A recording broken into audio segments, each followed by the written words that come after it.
Sudan and South Sudan traded accusations March 27th of carrying out attacks in each other's territory.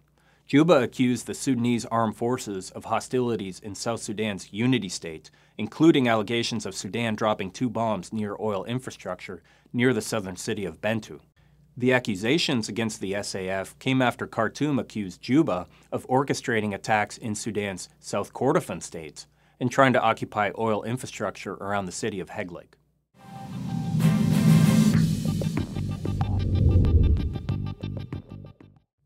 The hostilities are taking place within kilometers of the shared Sudan-South Sudan border.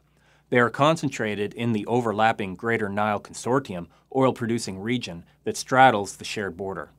This overlapping oil region involves Unity State of South Sudan and South Kordofan State of Sudan, and the two states are leading oil-producing areas for Sudan and South Sudan respectively.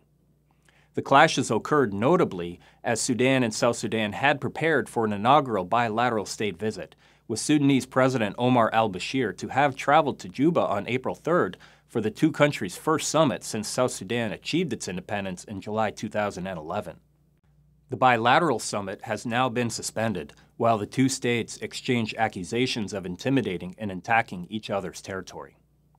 The Juba summit between South Sudanese President Salva Kiir and Sudanese President Omar al-Bashir was to have advanced confidence-building measures promoted between the two countries prior to a return to African Union mediation in neighboring Ethiopia. The preliminary issues to have been resolved at Juba included further border demarcation between the two countries, as well as citizenship issues between South Sudanese living in Sudan and vice versa. Once these confidence-building measures were ratified, the two countries were to proceed in the coming months to more significant issues, such as the status of the Abyei subregion, as well as oil revenue sharing and tariff negotiations.